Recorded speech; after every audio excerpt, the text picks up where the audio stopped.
Welcome to the Google class first year. आज का article है स्टैंडर्ड एंथैल्पी चेंज। अब आपने पिछले लेक्चर में स्टूडेंट्स जो है वो एंथैल्पी आपने पढ़ा हुआ है, हीट कैपेसिटी भी पढ़ा हुआ है, मोलर हीट कैपेसिटी भी पढ़ा हुआ है।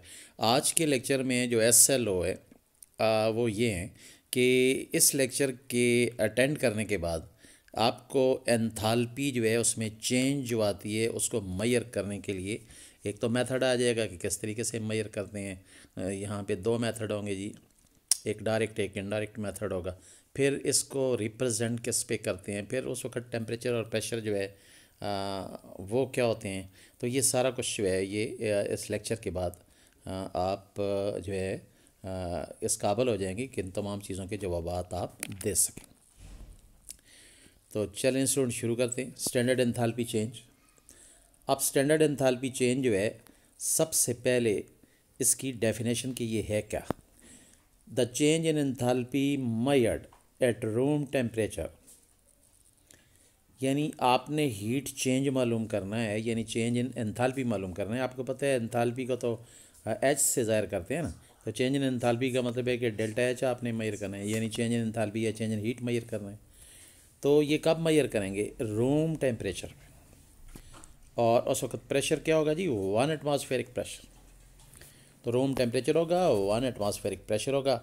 उस वक्त जो आप चेंज इन हीट मालूम करेंगे उसको हम स्टैंडर्ड एंथैल्पी चेंज बोलें। तो स्टूडेंट्स अगर आप देखें तो ये कोई नई चीज़ नहीं है जो आप पढ़ रहे हैं, बिकॉज जितने रिएक्शंस होते हैं तो हम वो रूम टेम्परेचर पे ही करते हैं। और उस वक्त जो प्रेशर होता है नॉर्मल 1 एटमॉस्फेयर ही होता है, कोई ख़ास बात नहीं है। सिर्फ ये कि वैल्यू ऑफ फिक्स हैं कि रूम टेम्परेचर और 1 एटमॉस्फेरिक प्रेशर हो। आप समझ लें कि ये कंडीशन हर वक्त रहती हैं। कॉलेज में लेबॉर्ट्री में कोई काम हो रहा हो तो इन्हीं कंडीशन पे हो रहा होता है, उस वक्त रूम टेम्परेचर ही होता है और 1 एटमॉस्फेरिक प्रेशर ही चल रहा होता है। तो हीट चेंज जो आ रही थी, आप समझते हैं कि हीट चेंज कैसे आती है, या हीट रिलीज़ हो रही होती है या एब्ज़ॉर्ब हो रही होती है। तो इसको आप चेंज इन हीट भी कहेंगे और चेंज इन एंथैल्पी इसी को कहेंगे। तो ये उसके बारे में हम पढ़ रहे हैं। अब रेफरेंस जी कि इसको जो चेंज इन हीट है या चेंज इन एंथैल्पी है, इसको रिप्रेजेंट किससे करेंगी? तो डेल्टा एच नॉट से कर। डेल एच का मतलब है चेंज इन हीट, ऊपर जो नॉट लगा हुआ है ये स्टैंडर्ड स्टेट को शो करता है। और फिर स्टैंडर्ड स्टेट्स क्या हैं जी? तो स्टैंडर्ड स्टेट्स जो हैं उसमें जो टेम्परेचर होता है, अभी बोला है जी 25 डिग्री सेंटीग्रेड है, कैलोन में 273 जमा कर लें तो कैलोन में 298 जवाब आ जाएगा। फिर प्रेशर स्टैंडर्ड क्या होता है? 1 एटमॉस्फेरिक प्रेशर, ये 760 mmHg के बी बराबर होता है। तो ये स्टैंडर्ड कंडीशंस हो गई। अब आगे चलते हैं। Standard enthalpy of element. अब स्टैंडर्ड एंथैल्पी ऑफ एलिमेंट्स जो है इसको हम किस तरह रिप्रेजेंट करते हैं? तो नीचे 3 दिए हैं जी। ए पार्ट देखें। Standard enthalpy of element at standard state is taken at zero. कहता है जी standard enthalpy of the element जो होती है वो स्टैंडर्ड स्टेट पे ज़ीरो होती है। और स्टैंडर्ड स्टेट कौन सी है स्टूडेंट? ऊपर नज़र आ रही हैं आपको, ये स्टैंडर्ड स्टेट जो ऊपर लिखी हो, तो ये ज़ीरो मानी जाएगी। एक बात, at high temperature delta H not has positive value. High temperature पे डेल एच नॉट की वैल्यू पॉजिटिव होगी।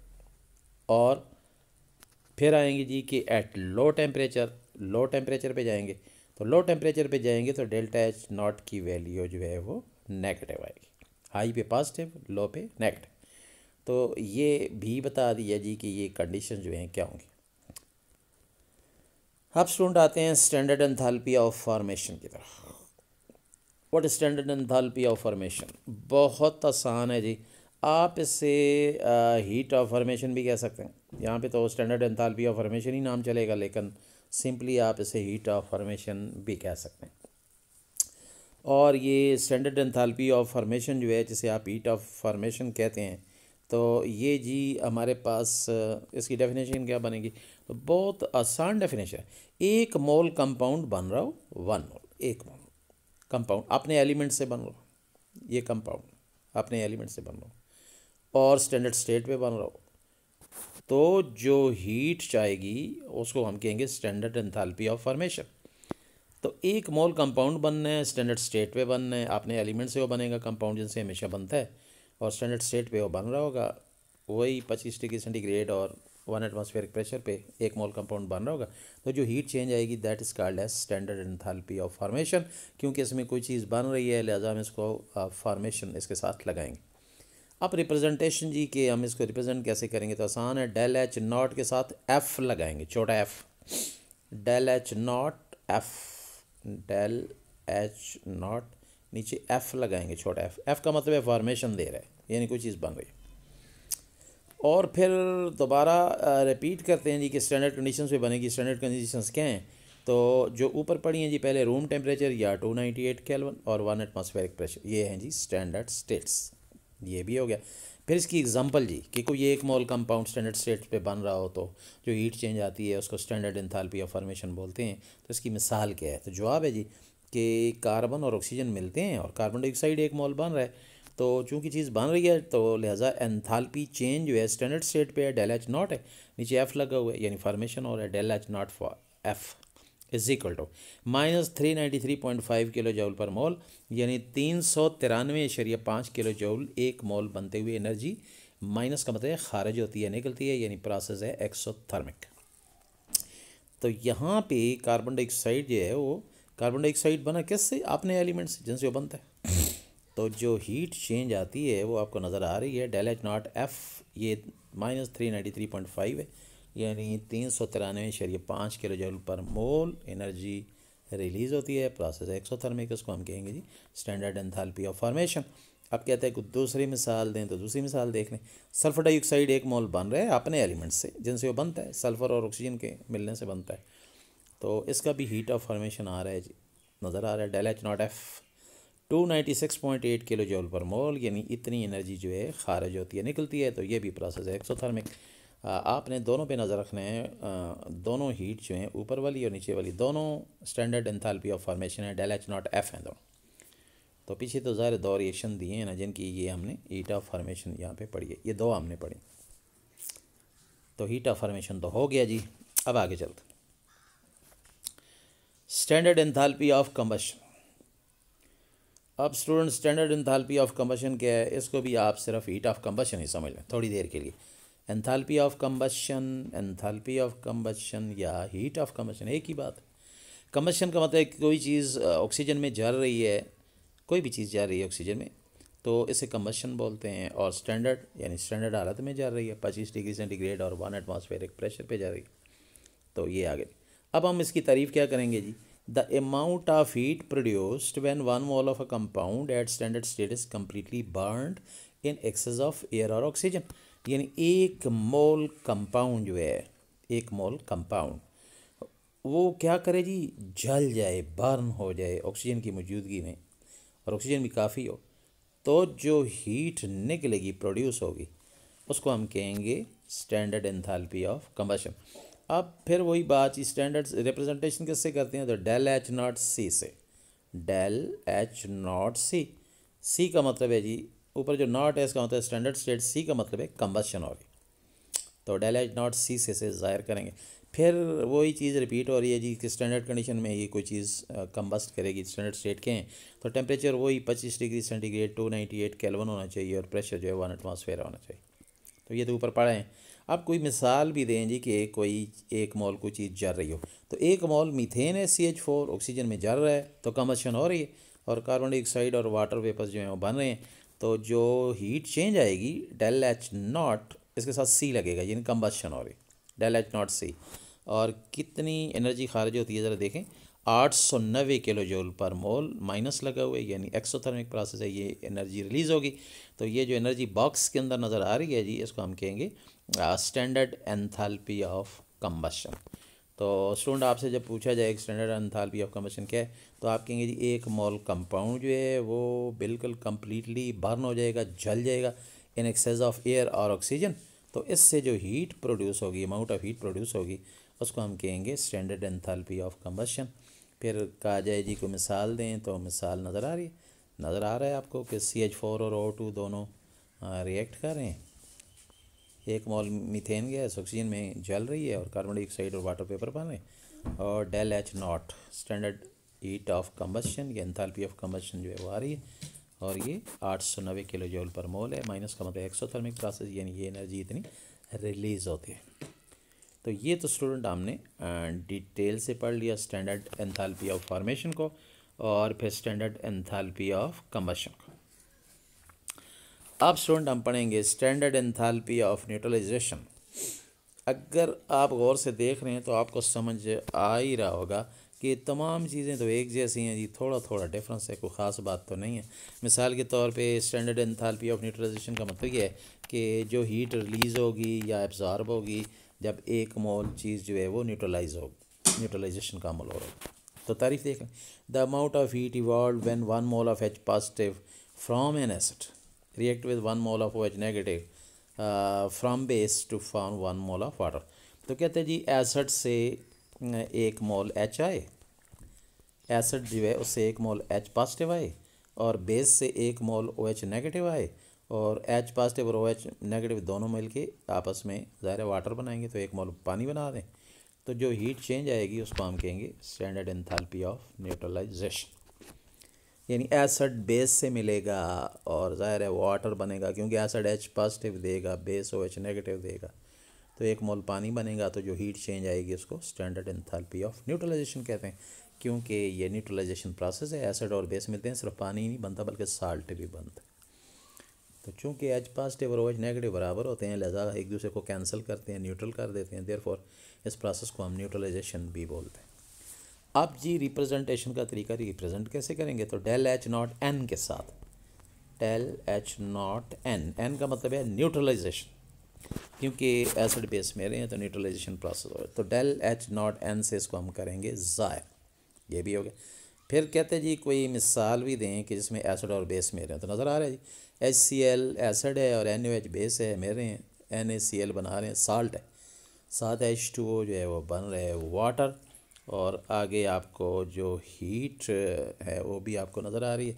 इस हीट को हम हीट ऑफ न्यूट्रलाइजेशन बोलेंगे, डेल्टा H नॉट N के ज़रिए ज़ाहिर करेंगे। और जब 1 मोल HCl और 1 मोल NaOH मिलते हैं तो 1 मोल सोडियम क्लोराइड 1 मोल वाटर बनता है।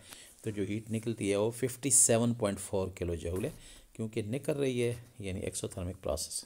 तो उसको हम कहेंगे जी स्टैंडर्ड एंथैल्पी ऑफ न्यूट्रलाइजेशन। तो स्टूडेंट ये भी हो गया। अब आएंगे स्टैंडर्ड एंथैल्पी ऑफ सॉल्यूशन की तरफ। तो सारी चीज़ें जिन देखें बिल्कुल इंटरकनेक्टेड हैं, आपस में बिल्कुल जुड़ी हुई हैं, एक ही जैसी हैं सारी। तो स्टैंडर्ड एंथैल्पी ऑफ सॉल्यूशन में क्या होगा जी, स्टैंडर्ड एंथैल्पी ऑफ सॉल्यूशन में थोड़ा सा यहाँ पे जो है वो आप स्टूडेंट चेंज आएगी। और वो चेंज क्या होगी, आपने देखें इसमें यहाँ पे सॉल्वेंट लेना होगा। सपोज पानी ले लिया आपने, यहाँ पे इसमें 1 मोल ऊपर से आप सोल्यूट डालेंगे, सोल्यूट, नीचे आपने सॉल्वेंट लिया हुआ, ऊपर से सोल्यूट डालेंगे और फिर 1 मोल सोल्यूट डालेंगे। तो इसमें जो नीचे सॉल्वेंट लिया हुआ है वो तो फिक्स नहीं होगा, लेकिन ऊपर से जो सोल्यूट डालेंगे वो 1 मोल फिक्स होगा। 1 मोल नमक है, सॉल्ट है, ये 1 मोल चीनी है, शुगर है, तो सोल्यूट 1 मोल डालेंगे वो फिक्स होगा, नीचे सॉल्वेंट फिक्स नहीं होगा। कहते हैं आप जब सोल्यूट सॉल्वेंट में डालेंगे तो फिर अंदर थर्मामीटर भी लगा दें, तो थर्मामीटर में हीट चेंज आना शुरू हो जाएगी, यानी हीट या तो थर्मामीटर पे टेम्परेचर नीचे जाना शुरू करेगा या ऊपर, यानी प्रोसेस ये एंड होगा या एक्स होगा। तो कहते हैं जो हीट चेंज आ रही है यानी थर्मामीटर पे जो लेवल आ रहा है, टेम्परेचर आ रहा है, वो चेंज हो रहा है। तो आप सॉल्वेंट और डालते जाएँ, पानी है तो और डालते जाएँ, सॉल्वेंट फिक्स नहीं है, और इतना डालें कि जो हीट चेंज आ रही है थर्मामीटर पे, यानी पारा ऊपर नीचे ऊपर जा रहा है या नीचे जा रहा है, तो पानी इतना डालते जाएँ कि वो रुक जाए, यानी हीट चेंज को रोकते हैं। यानी सॉल्वेंट की कैद नहीं है, सॉल्वेंट खुला खुला डालें, डाइल्यूट करते जाएँ, पतला करते जाएँ, क्योंकि जो टेम्परेचर चेंज आ रहा है थर्मामीटर पे, जो आपके पास रीडिंग आ रही है वो मूव नहीं करनी चाहिए। लेवल जो है पारे का, मरकरी का, वो किसी जगह पे जाके रुक जाना चाहिए, पानी इतना डालते जाएँ। तो सोल्यूट हो गया फिक्स 1 मोल, लेकिन नीचे जो पानी है सॉल्वेंट फिक्स नहीं है, क्योंकि थर्मामीटर के ऊपर हीट चेंज आना शुरू हो जाएगी जब सोल्यूट और सॉल्वेंट मिलेंगे, प्रोसेस एंड होगा, ये एक्स होगा, तो टेम्परेचर ये नीचे जाएगा ये ऊपर जाएगा, तो पानी और डालते जाएँ और डालते जाएँ, ताकि जो टेम्परेचर चेंज हो रहा है वो चेंज होना रुक जाए। तो उसके बाद आप चेंज इन टेम्परेचर जो है सिर्फ वो नोट करेंगे। क्या नोट करेंगे, चेंज इन टेम्परेचर, कि टेम्परेचर में कितनी तब्दीली आई, यानी 25 से ज़्यादा हो कि 26 पे चला गया है तो 1 डिग्री सेंटीग्रेड गया है ना, या 25 से नीचे आ गया 24 पे तो 1 डिग्री सेंटीग्रेड नीचे आया, ऊपर गया तो एक्सोथर्मिक है, नीचे आया तो एंडोथर्मिक है। तो 1 डिग्री जो आपने चेंज इन टेम्परेचर मालूम किया उसका नाम डेल्टा टी है, चेंज इन टेम्परेचर। ये आपने डेल्टा टी यहाँ से मालूम कर लिया। तो स्टूडेंट फिर ये चेंज इन टेम्परेचर जो है इससे आप क्यू की वैल्यू निकालेंगे, अमाउंट ऑफ हीट। तो ये बराबर होगा N into C into delta T, N into C into delta T. तो डेल्टा टी तो स्टूडेंट वो है जो अभी आपने मालूम किया है। फिर एक दफ़ा देख लें, क्यू आप यहाँ से कैसे निकालेंगे, N into C into delta T. तो डेल्टा टी तो आपने अभी मालूम किया है ना कि टेम्परेचर कितने डिग्री ऊपर गया है नीचे गया है। सपोज 1 डिग्री ऊपर गया है, ये 1 डिग्री नीचे आया है, तो 1 डिग्री तो आप यहाँ पे लिखेंगे चेंज इन टेम्परेचर में।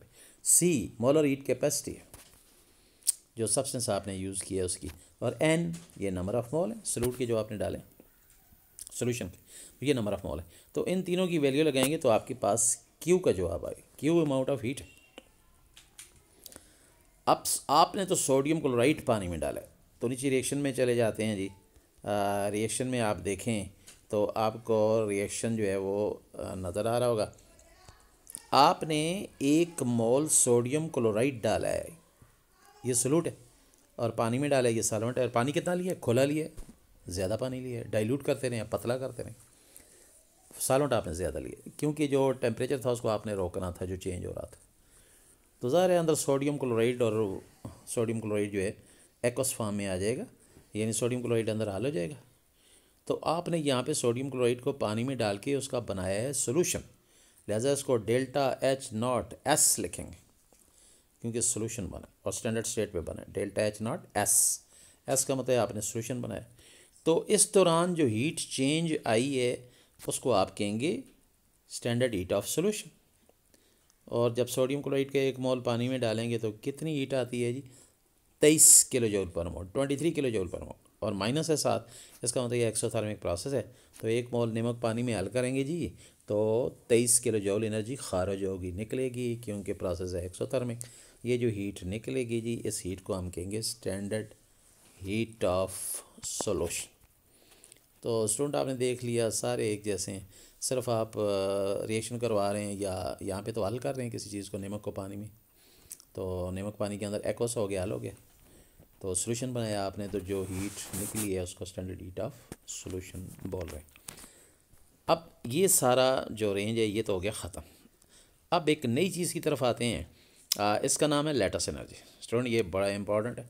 लैटिस एनर्जी जो है ये क्या है जी, लैटिस एनर्जी हम कहेंगे जब कोई चीज़ सॉलिड हालत में बन रही है और अपने आयन से बन रही है, जैसे सोडियम क्लोराइड है और सोडियम आयन और क्लोराइड आयन से बन रहा है, तो आपस में सोडियम आयन और क्लोराइड आयन जब आपस में आयनिक बांड बना के आपस में जोड़ जाएंगे तो फिर ठोस शक्ल आएगी, सॉलिड आएगा, उसको हम लैटिस बोलते हैं। तो ज़ाहिर उस वक्त एनर्जी खारिज हो रही होगी, उस एनर्जी को हम लैटिस एनर्जी बोलते हैं। तो लैटिस एनर्जी क्या हुई जी, जब 1 मोल सोडियम क्लोराइड अपने ही आयन से बने, सोडियम आयन से और क्लोराइड आयन से, 1 मोल आयनिक क्रिस्टल अपने ही आयन से बने, अपने ही आयन से गैस स्टेट, तो उस वक्त जो हीट निकलती है that is called as lattice energy. तो लैटिस एनर्जी तो होगी, ये तो बनते हुए है ना, ऐसे कहते हैं कि लैटिस फॉर्मेशन एनर्जी। अब लैटिस ब्रेकिंग एनर्जी भी होगी। आपके पास 1 मोल लैटिस बनी हुई है, यानी 1 मोल आपके पास नमक की डली है, सॉलिड है नमक, 1 मोल है, सॉलिड हालत में है, ठोस है, उसको अब आपने तोड़ना है, ब्रेक करना है। तो फिर इसके लिए जो एनर्जी रिक्वायर्ड होगी इसे ब्रेक करने के लिए 1 मोल आयनिक क्रिस्टल को, तो इसको भी हम लैटिस एनर्जी ही बोलेंगे। ऊपर चीज़ बन रही थी, नमक बन रहा था सॉलिड हालत में, ठोस हालत में आयन से, तो उधर लैटिस फॉर्मेशन एनर्जी आ जाएगी। और नीचे मैंने बताया कि 1 मोल नमक बना हुआ है सॉलिड, आप उसको तोड़ना है, उसके आयन फिर बनाने, तो ये फिर टूटने में आ जाएगी।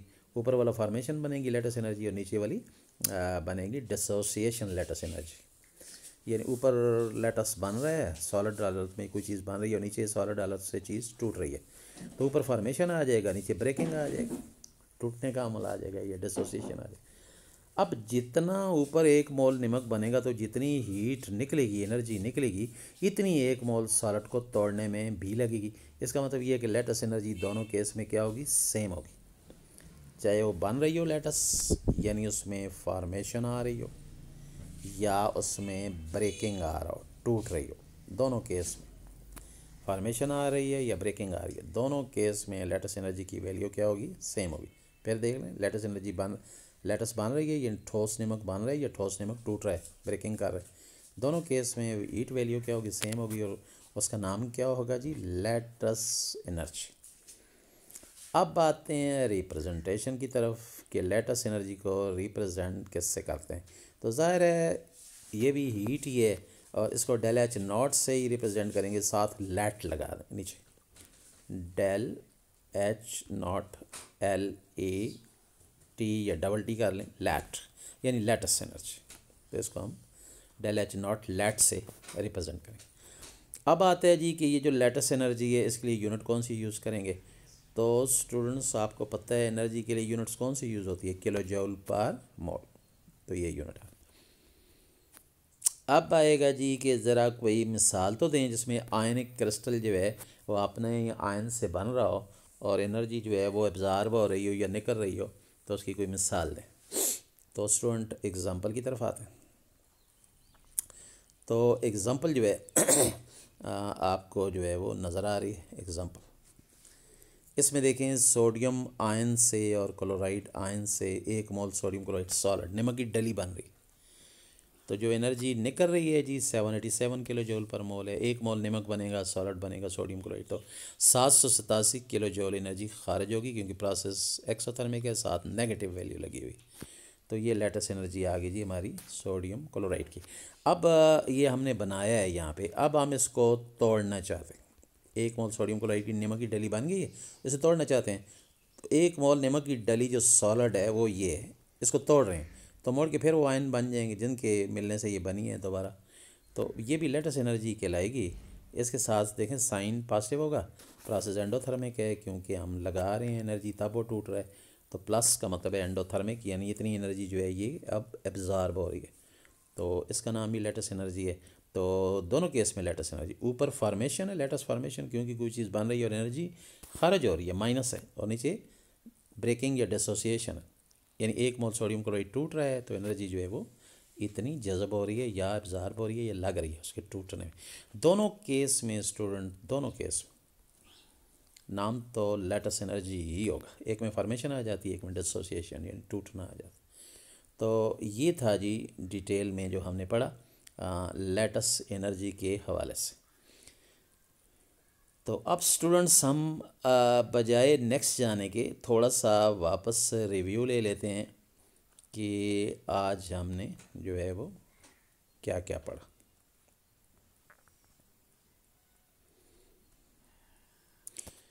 तो वापस आ चुके हैं जी। आज स्टैंडर्ड एंथैल्पी चेंज पढ़ा है, इसको हीट चेंज भी बोलते हैं, इसको डेल एच से ज़ाहिर करते हैं।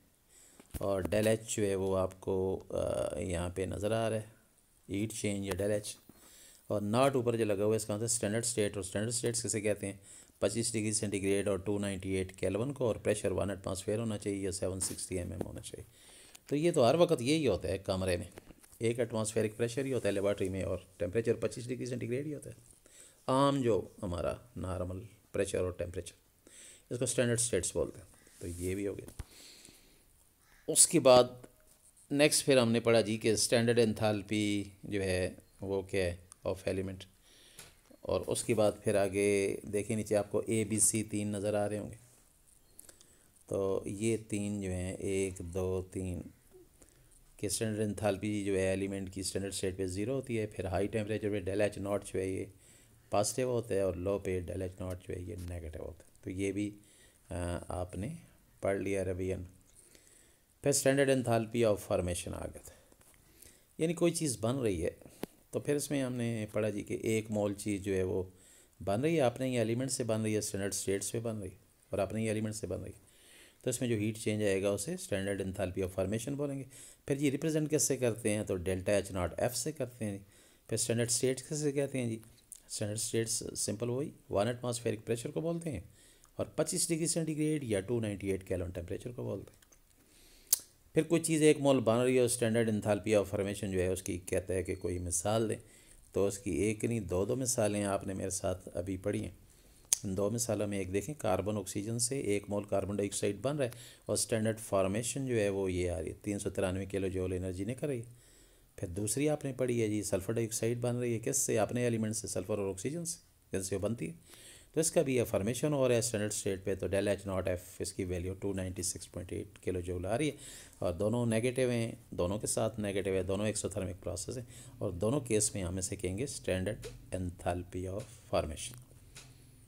तो ये भी हो गया। Next is standard enthalpy of combustion, आपने मेरे साथ पढ़ा है। अब स्टैंडर्ड एंथैल्पी ऑफ कंबशन ज़रा देखें, किसी चीज़ का कंबस्ट होना, तो 1 मोल मीथेन ऑक्सीजन में जल रही है और कार्बन डाइऑक्साइड वाटर वेपर बन रहा है, तो ये स्टैंडर्ड हीट ऑफ या enthalpy of combustion 890 kilo joule energy जो है ये खारिज हो रही है या निकल रही है, एंड सो ऑन। तो स्टूडेंट आज के लिए इतना काफ़ी। अल्लाह हाफ़िज़।